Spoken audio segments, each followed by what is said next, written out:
abantu bwe mu Boston abantu bo mu America bakola ebintu abantu nowulira abantu be Dubai ne bakola ebintu abantu bawaffa abali eno ffenna tulinga emirambo ndowooza kati mutegedde lwaki nava wano ne ba complainingira nemba gamba bannange wane UK wafa naye olwaleero ndowooza mukitegedde nsaba mu sharing video eno nsaba mwongereyo video eno okusooka mbadde wali nsitandise n'ekigula lujinga muganda wange Fred bwagamba muganda waffe Devi mukodomi w'embuga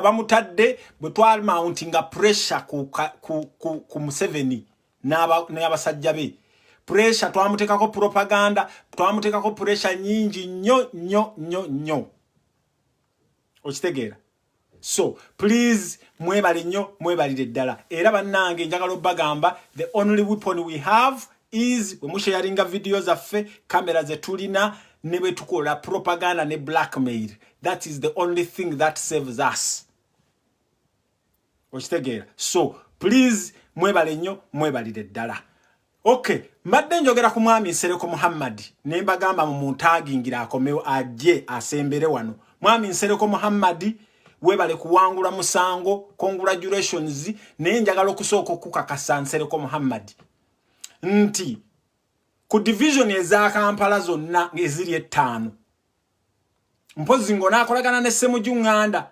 naye ku remember fetu zirina nupu yerina zonna Rubaga Nakawa Simanyawa Chadondo Kawempe North Kawempe South fena fetu zirina so sebo njagala okukukakasa n'ekibadde obvious eggulo twategedde bulungi nti omusango gwa adjourningiddwa because wabaddewo option y'okukola recount wabaddewo option Nsereko ogenze n'okola narration n'ogamba mbu twagaana recount y'e Masaka on merit twalina ensonga lwaki twagigaana ate Nsereko njagala okugamba nti gwe bw'olaba ng'okolagana ne Lukwago naawe ne Latifu ne mulabanga muyina eryo Lukwago simanya ndi company advocates nga Segona mwakolera ne musuubira nti bwe mutuwa ebyamateeka nti ffe tetuyina bamateeka sebo tuyina abamateeka bw'oba osuubira nti nno mwayamba muganda wange Katabaazi n'awangula ebyekalungu mbu mwamuwa mbu simanya Lukwago yamuwa omuntu n'olabanga ekyo okoze ky'amaanyi nnyo Nsereko there is nothing you have ever done we know for sure and I have evidence that you are an agent of the state va kubino gwe byoyogera okubirira n'ogamba mbu Nyanzi mbu simanya Nyanzi atusindika tukukole ki Nyanzi tatusindika Nsereko we know for sure Nsereko we met you in Zambia woyina business ze wali okolera ate bakozesa bukozesa Nsereko bakukozesa bukozesa at the end of the day bana abasajja they are going to end up dumping you bagenda kukudampinga Nsereko bakukozesa bukozesa bakimanyi nti gwe bwera MP ka akedi zaabwe zijja kubeera bulungi bizimbe byabwe gwe bwera MP ne Lukwago bwabera mayor road mayor mukimanyi eje bigundi tekisobola kugenda ko ne bejibera opposition mujjukire Lukwago ebigambo byayogeranga mujjukire Lukwago ebigambo byayogeranga kakati ebigambo ebyo byayogera mujjukire ebigambo Lukwago byayogeranga kakati byayogera then bwe tuddayo ku musango Nsereko omusango okusinzira jjaaji oyo bwagusomye alinganga abadde asoma ne Vanachula jjaaji omulamba bw'olaba bw'asoma ebigambo bannango be Uganda lwaki mwesiba ku luzungu lwaki Uganda temukeera ku macha ne mu introducinga Oluganda oba ne mukola referendum ne mubuuza abantu kiki kye baagala okwogera what kind of lulimi kiro mwagala okwogera naye jjaaji omulamba avuddeyo ng'omusikazi jjaaji omulamba ebigambo byayogera jjaaji naye kube Nsereko gobe osinga obadde owuliriza jjaaji bw'abadde ayogera n'agamba this case was not supposed to be here because this is a magistrate court this case was supposed to be reported mwekwasizza obusonga songa obw'ekisiru njagala mbulire nsereko we kiwandikiddwa mu constitution nti omuntu bwakusinga this margin toddayo n'okola ki awadde narration n'agamba awadde narrative judge n'agamba mbu omuntu bwakusinga with over 2000 tekyetaagisa recount ate in the first place judge bw'aba agambye nti guno omusango gwetaagisa mu high court. Why do you still continue? Narration judge jalese omusango ogwo bwe muba mugulaba gubadde gwetaagisa okusula. Ogwo omusango gubadde gwetaagisa okusula. Kati Nsereko gw'ovuddeyo oli mu ku blackmailinga chairman Nyanzi mbw alina gwakolera. Nsereko muli ne ka group k'abamwenda okamanyi bulungi ka group ako akagenda kateekawo propaganda nti Bobi Wine mwatekawo bi propaganda byammwe mwataddewo bi propaganda ne bi blackmail mbu Bobi Wine ba simanya ba opposer ba Museveni simanya ba Kayihura simanya ba Mbabazi simanya ba ani be bamuteeka mu sente era mwatekawo ne propaganda ku Nabira ne mutekawo na propaganda mbu Nabira simanya akolera Samu Kuteesa wandibadde ovaayo no gentle speech a gentle no wagamba bannange I congratulate my legal team wandibadde owagundi very good no gamba nti I congratulate my team I congratulate the judge we've won the case no yogera gentle neto yogera mbw atayina abantu bayogera nabo mbw atajjayo recordings mbw simanya jjayo biki why do you have okimanyi Nyanzi mwalyanga mwenna Nyanzi okimanyi yali kolijiwo ne kati yakukuba mu kalulu flat kati oli wano wekwasa njagala okukuvaako gwe Nsereko Muhammad njagala ojjukire Pastor Mondo wano yatiribya abantu mu Wembule mujjukire Pastor Mondo mu Wembule bwe yakoleranga Museveni omulimu ogwali ogw'amaanyi ne kati Pastor Mondo ali mu kudduka olw'ebisango bye yakola bana abasajja bamala okukukozesa wallahi ne bamala ne bakudampinga so nammwe you are going to follow abalibeerawo balitugamba kubanga nze kisinze okunnuma mbu ayogere gwakolera lwaki tayibulira followers tetumanyi gwakolera chairman Nyanzi akolera bantu ba bulijjo chairman Nyanzi yali wa NRM n'avaayo. It does not mean nti omuntu wabeero wa NRM tasobola kera kumacha Nabira yaliyo n'avaayo talinga gwe Nsereko atasobola kera kumacha n'ogamba nti bannange gwe oli mukulimba musimanyi opposinga Museveni ate omala ng'okola ki ng'omukolera zidiruze Nsereko ono muleme kumwanda mayini ng'ayina amakulu g'amaanyi Nsereko bano be batusibyeko abasajja bano mu kibuga Kampala be bakaringa out be bloka baabwe abo balukwago ba Nsereko be bloka baabwe so mwe bannayuganda be munaavaayo nga temwagala kuwulira bintu bino bwe munaavaayo nga temwagala kuwulira bintu bino so Nsereko please owangudde oba ofunye kubange eggulo nakugambye eggulo wagenze mu State House wafunye simu okuva mu State House ne bakugamba nti judge agenda kukyusa ruling eggulo statement gye wabadde okola wenna ng'ojula nakkaaba eggulo statement gye wabadde okola ng'ojula nakkaaba ye statement gy'okola olwaleero so Nsereko weesonyiwe Bobi Wine nebe muna blackmailing emirundi egifaanana gitya weesonyiwe Bobi Wine okitegeera weesonyiwe Bobi Wine mumwesonyiwe Bobi Wine ate nammwe ligo team mwami Sseggona njagala kugamba ekintu kimu mwami Sseggona naawe yawulembwa n'omusege mwami Sseggona please yawulombwa n'omusege when it comes to legal matters totuletera abo simanya Lukwago and company advocates kubanga bye bino Nsereko byakola ki byabeerako mwami Sseggona bwoba wasalawo nti ozze mu Nuupu nkimanyi Lukwago mukwano gwammwe mwami Sseggona naawe ssebodda mu class eno Nuupu eriwo ku maziga eno Nuupu tubeerawo ku maziga tuliwo ku maziga singa muganda wange selector davya kubuulira byayisemu gwe MP atakwatwangako akyali awo akyasika empale singa mumanya abaana be bayitamu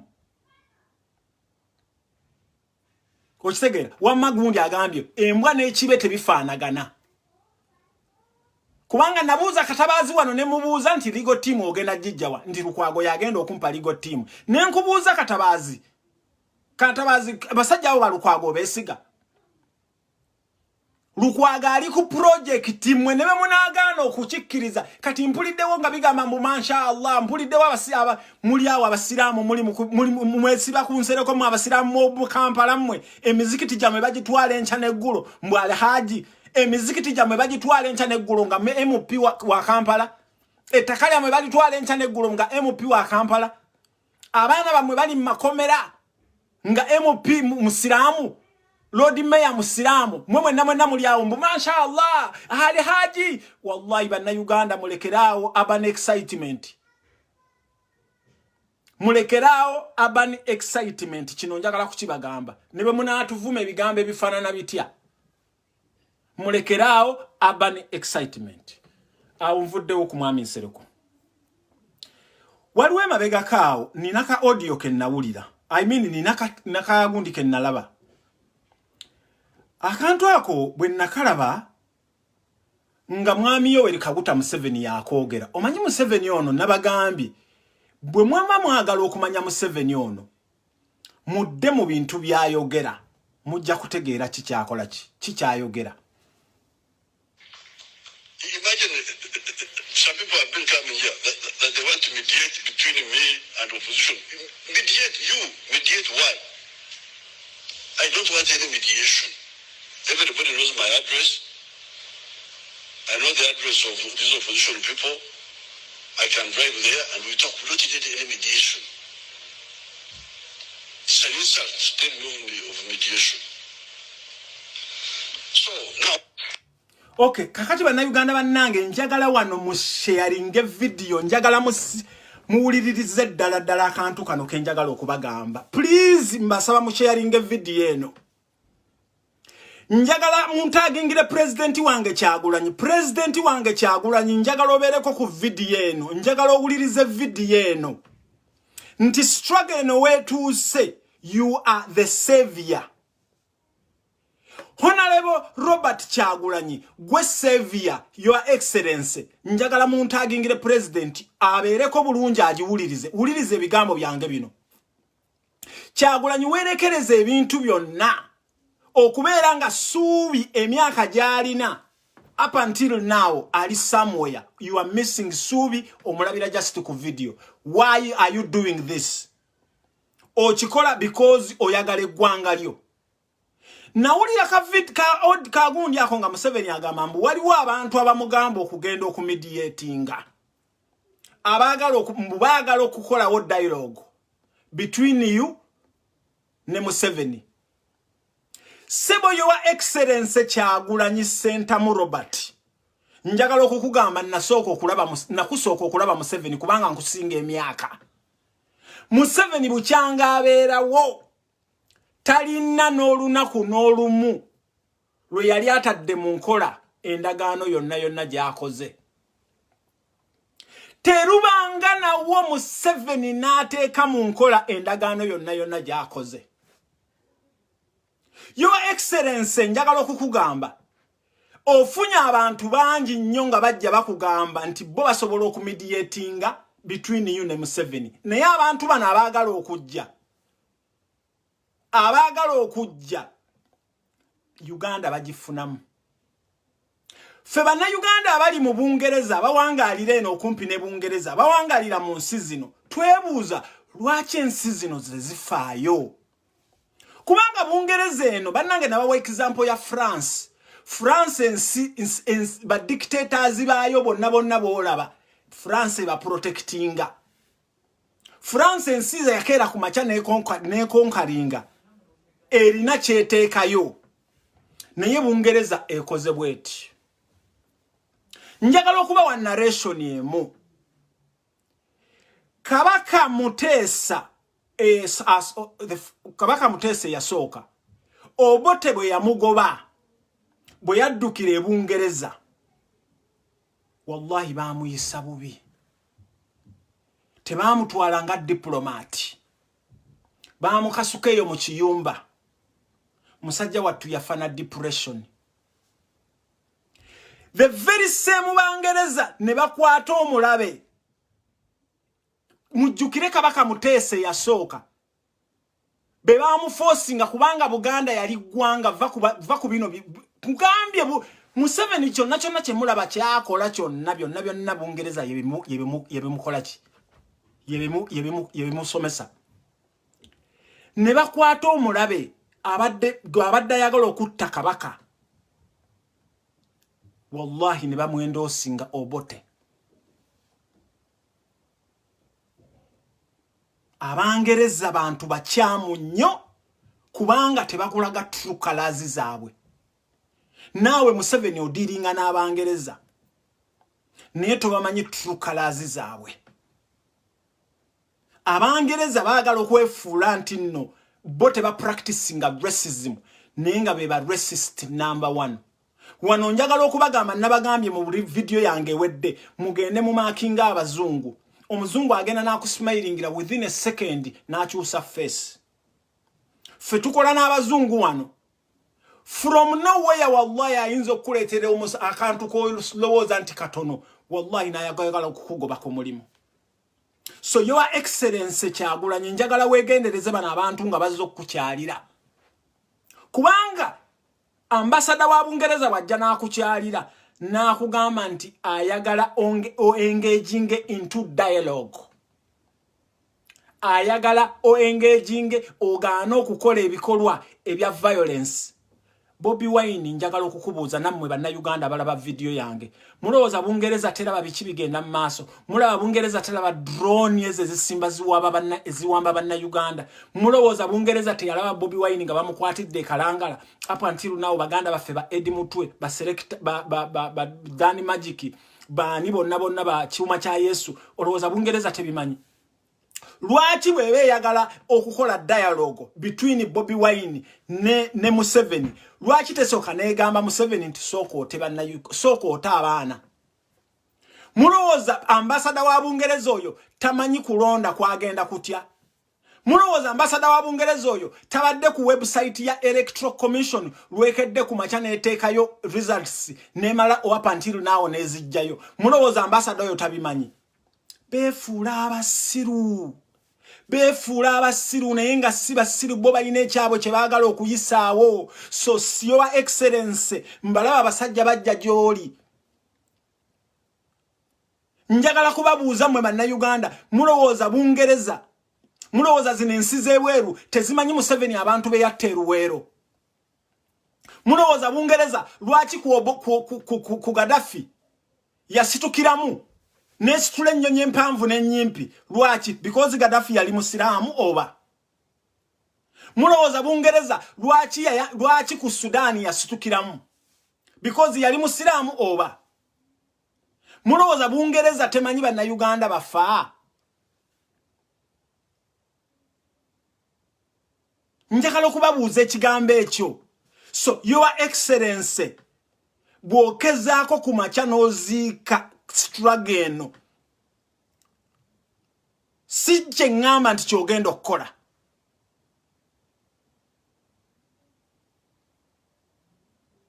okitegeera si kye ngamba naye weegendereza abantu bano bajja gy'oli tolowooza nti bakwagala ffe tuli mu nsi zino tolowooza nti batuwagala omuyitako omuzungu ng'ovuga emmotoka n'akutunuulira n'agamba kubanga ye abirivinga nti omuddugavu ye omuddugavu yakulaba ojogenderere ne kala gye batuwa classification gye batuwa I'm not promoting hate speech njagala ne video yange no Facebook boboji translate nze I am not promoting hate speech I want the UK government to come out clearly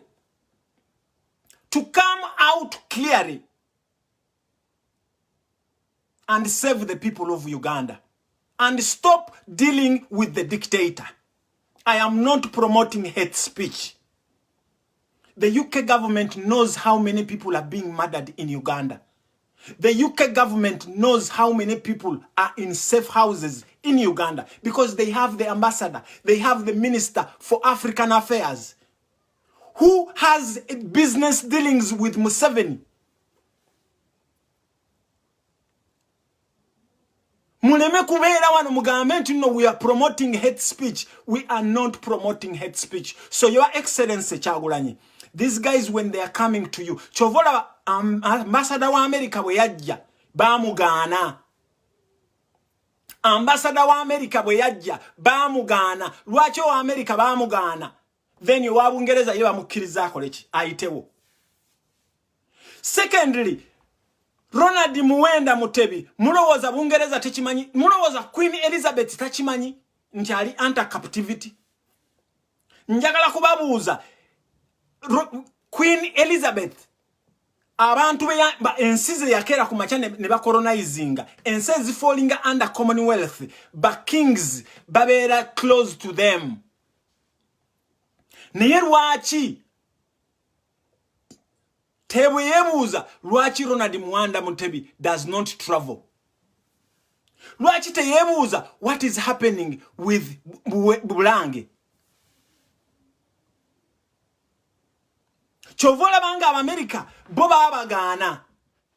Ate banna Uganda njagala okubakakasa nti ekintu kino, don't expect any foreign intervention. Temu expecting abazungu bagenda kujambo babayambe, mwe mulina okweyamba, lwoya lwa munyindo lukulibwa nnyini lwo.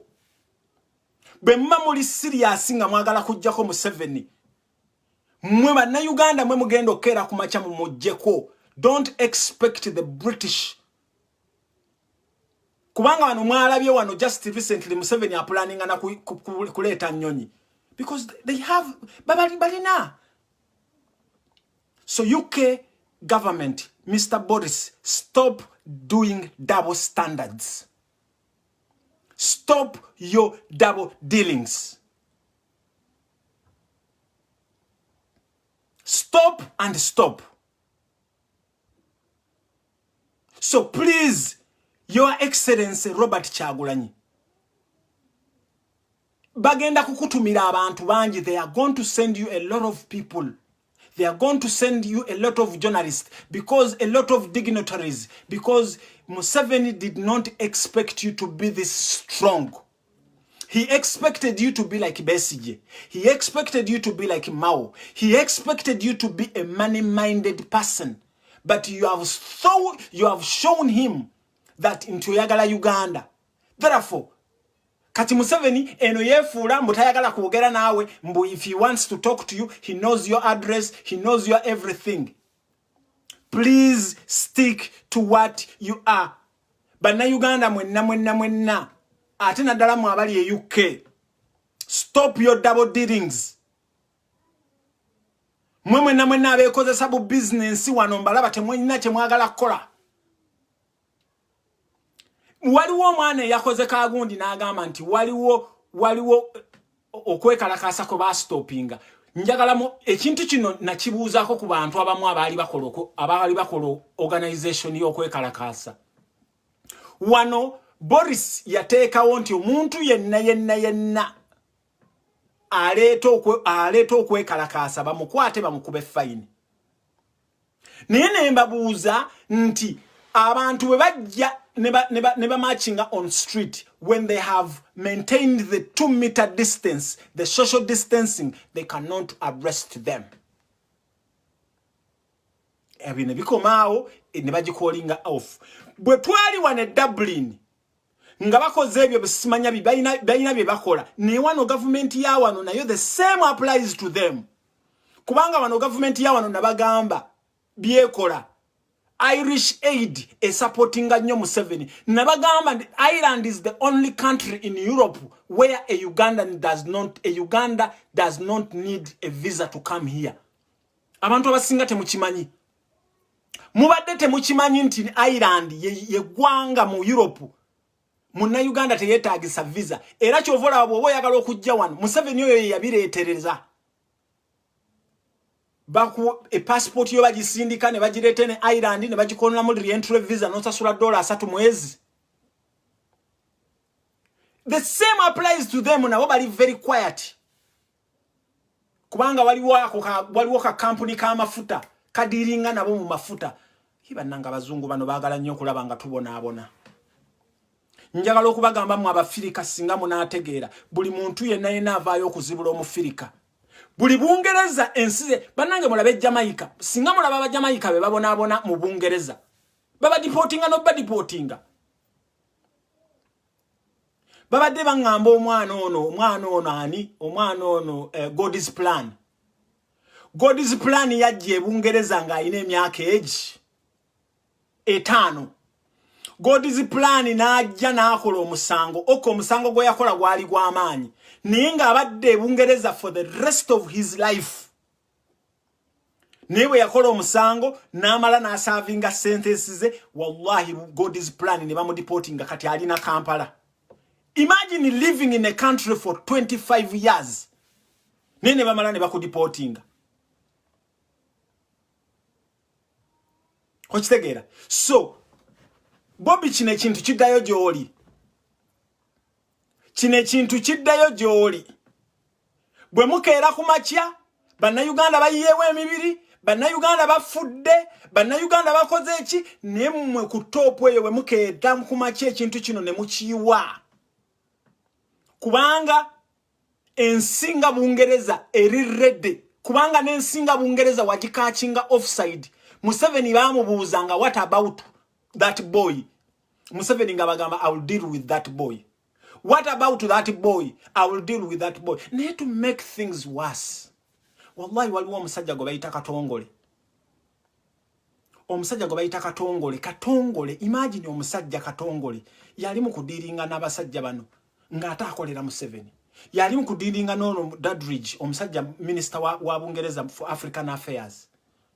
Bayina amakampuni gaabwe at our cost. So your excellency Bobby Wine bwoba tomanyi bintu bino bitegeere. Tony Blair mumanyi nti yali e Rwanda yali e Congo yali wa n'Abayisirayiri bonna mwe kyovola banga bagala kola nguudo. Bannange bintu bingi nnyo bemuyinza okukeera ku makya ne mukola ki ne muwulira ne mukeera ku makya ne mukaaba amaziga. So mwabali waggulu ku level ya waggulu. If you mess up with this revolution, Bobby Wine njagala okukukakasa mwana wa ssebo. Ngabo was jane resistance yo. Stay firm with that resistance. Teka muba na Uganda. Teka muba na Uganda umutima. The only way we can get out of Museveni, the only way we can claim our victory, Bobby Wine, you know it very well. Na atina mwe manna Uganda temu bannange njagala obagamba Bobby Wine ayinza okera ku machanga na yayogera oludicha na yene tumukola ki. Nabawa example wano Rwigema yakera ku machanga ayogera oludicha aba RPF ne bamujjawo ne batekawo omulala. Ne batekawo Kagame. So President elect Bobby Wine olabye buli kimu kyonna tewali electoral commission efeirinze okubeera nga ereta results. You are the only elected president. Naye please zaamu abalwanyi b'amaanyi. Bobby Wine waliwo abaana abatalaafiya. Bobby Wine njagala okugamba ezo drone ezo zolaba zijjoko kati drone zino tubadde tuzoogerako buli lunaku naye singa okeera ku makya n'ogamba nti singa government terekerawo okozesa drone nge wamba abantu baffe. Drone zino tujja zisanga somewhere tuzikumeko omuliro. Drone zino tujja zisanga somewhere nga zitwala abaana tuzikumeko omuliro. That is the firm statement you can come up and make. Kubanga buli mwana gwe batwala mu drone tadda. Bana Bangereza babimanyi. Thank you very much Ssemujju Ngando okuvaayo n'oyogera ku kintu kino. Thank you very much. Ochitegera. So please Bobby Wine ngabe watandika struggle eno. Engage with your own people please. Fetujja kusponsoringa struggle eno tetunaba kugamba ko muzungu nanti atuwe sente tetunaba kumunsaba muzungu nogu. Wakiri tuzisaba aba Amsterdam simanya baani aba America mulabe aba America kye batukoledde naye bana abangereza tebalina kye bagenda kutukolera bana abangereza baagala nga Museveni waali kubanga Museveni yabazanyira zidiru zaabwe Museveni bwavaawo diru zaabwe zonna ziba zigenze nabagamba mwe banna Uganda balaba video yange eno bwe mulaba timu za Bungereza ziri mu English Premier League okufuna akagambo obugambo wano katemulaba akagambo akantu kenyamba dekano ka Adidas ne mulaba timu nga Arsenal nefuna mbu visit Rwanda mumanyi what it takes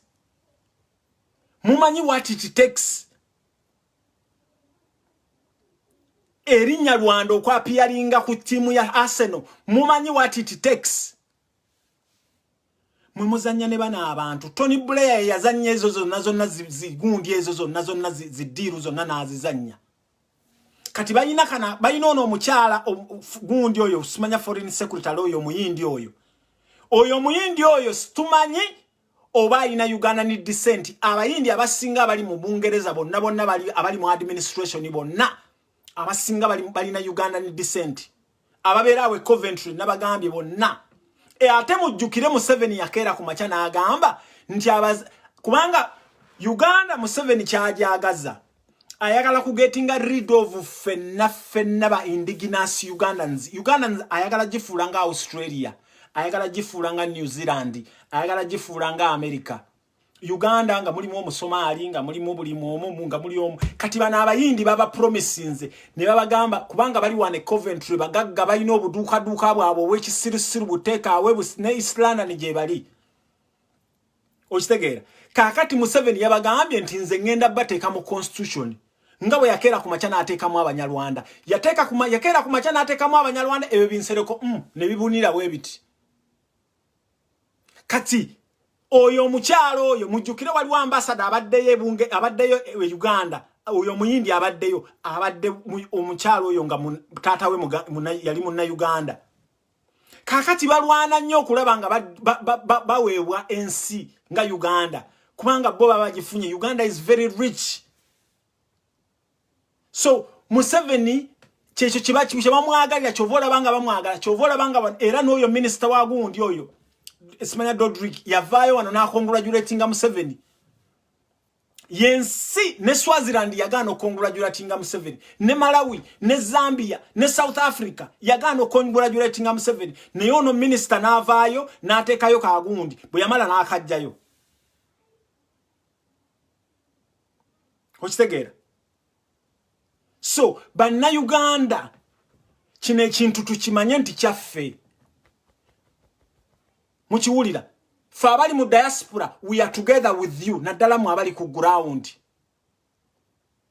Your Excellency Bobby Wine please welcome every ambassador you want ne please don't buy what they tell you kubanga bono ambassador wajana akugamba nti we are monitoring closely bakimanye for sure nti Museveni yabba akalulu bachimanyi for sure nti Museveni yabba akalulu.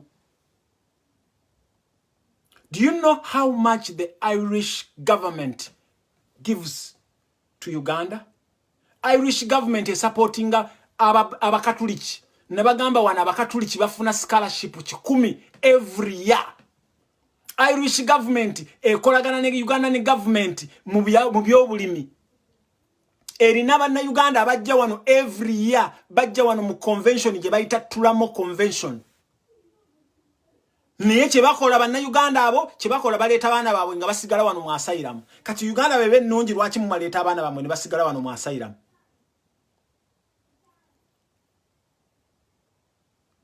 So ekintu kino please president wange Kyagulanyi nkwagala nnyo naye we natuukira okubeera nga obwongo bwange butabuka. Continue dealing with these guys. Bakulimbe limbombo ogenda okolagana ne Museveni kubanga kyenkugambye Museveni kati ya planinga. Museveni bw'omulemererwa mbwa akuteekako ekifuba n'omulemererwa wakiri ng'akuteekako ssente. Kati Museveni agenda kukozesa abazungu kubanga akiraba mb'oli interested nnyo mu bazungu. Era Bungereza mugenda kulaba egenda kufaayo nnyo okulaba nga Museveni avaawo. Mujje mugenderere abazungu bano bafunira wa bo bagamba nti balina democracy balina biki naye lwaki basupportinga dictatorship government. America bwe yakeera ku macha neemanya nti no Museveni akola bwati. America zwi aid yayo mu basiri mu UPDF nezi squeezinga. Biden inaavayo ne strong statement. Biden bwe yava ne kino ki Boris kiri wano kisirise busirisi. Asirise Boris, there is nothing he's talking about.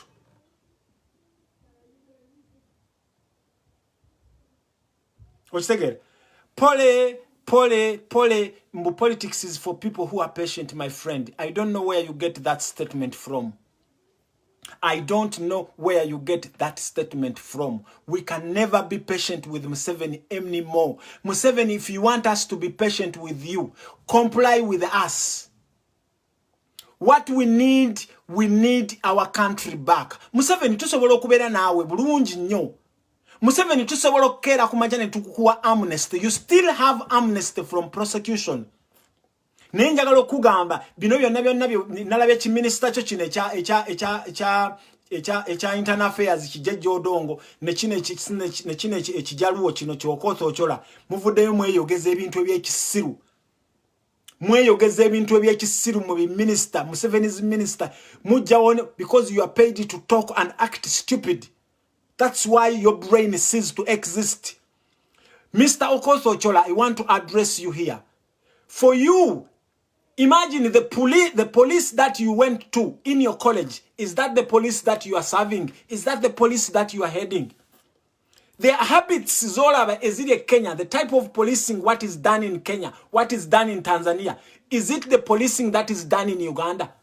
Nemuvaye ebisajja ebikulu ekisajja nga kijejja odongo n'okiraba just kwebulichinga. Omusajja wokeera ku macha n'okwata mbizigo. Wena n'ofaanana ng'akamyu.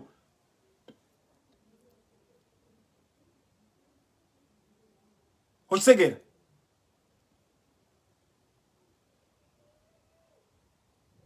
So, please, bannayuganda bannange, tugenda kwekolamu omulimu wane UK. Ne bwe tunaabeera babiri. Kubanga mbamanyi wano mwemuli temwagala mwebuzaabuza muli mu bigurupu bababuuza kino kiki ekiddako muli awo mulekaana bulekaanyi ne bwe tunaabeera babiri ne bwe tunaabeera basatu ne bwe tunaabeera bata tujja kufuna MP owa opposition atutwalireyo motion yaffe bulungi nnyo. So mwe muneesiriwaza ne bwe munaakola mutya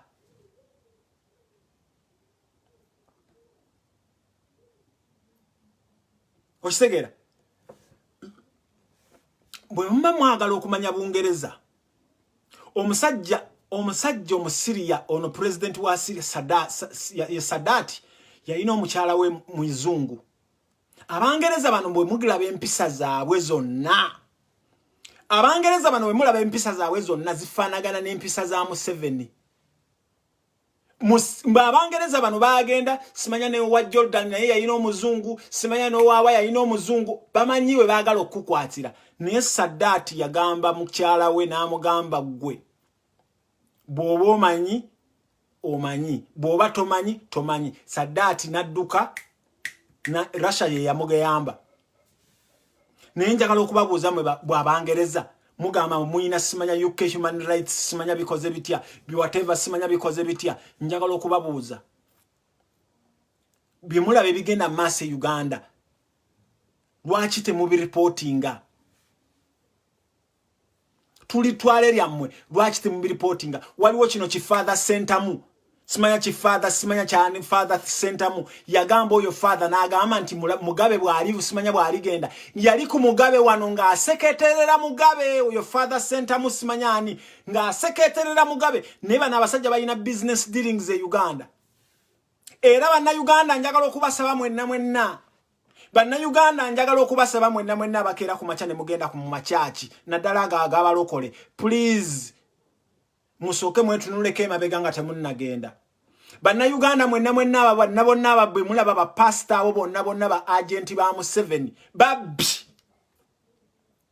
mwalaba simanyo no ntagali akana ke yali anywegera banna Uganda mbega yiridde naddala mu abagamba mu muli ba born again nasoka ne mbagamba mumanyi lwaki born again yajje Uganda mumanyi lwaki born again yajje Uganda njagala kubabuuza mumanyi lwaki born again yajje Uganda twalina obukatuliki twalina obuprotestante twalina obusiraamu eddiini zaali 3 e Uganda eddiini eze 3 njagala okubagamba nga abakatuliki abeerubaga abaprotestante ab'ennamirembe nga balina dealingiza nga bali ba Roma n'aba Irish be bali abakatuliki abo okitegeera naye bana abaprotestante era bo bakugamba nti bo ba protesting abakatuliki bebeyita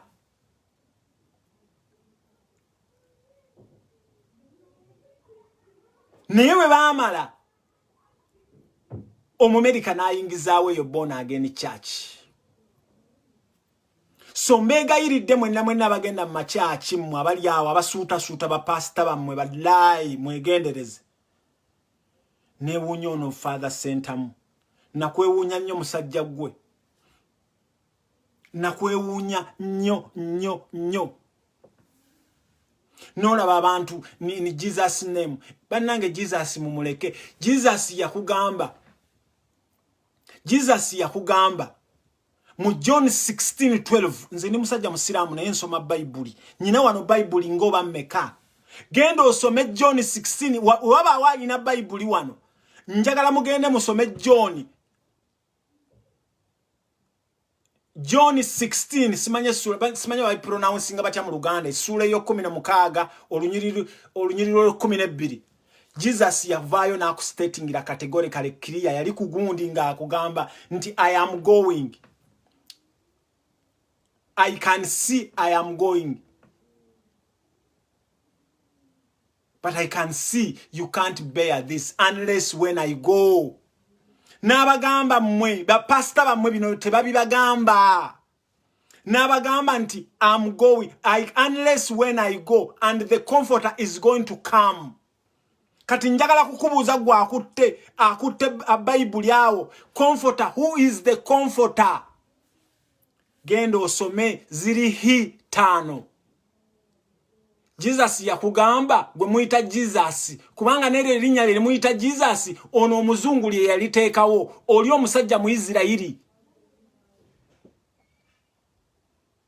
oli omusajja mu Isiraeli tabangako muzungu okumuita simanya Yesu okumuita simanya biki sagala kubaddira yebyo byonna naye bannange bwe twezuula if you know your source bwe manya nti gwani nze kojja omugezi nedira kasimba akabirongo nekola bwenti wallahi osobola okubeera nga okolaki tebasobola kera kumacha Father Sentamu no manye kya kujje Uganda no jawe Bungereza no dawo this very same thing ne mukwatagana ebino bikatongole ne bikwatagana ne bimambasada simanya wallahi ne mudda mu cooperation abanna Uganda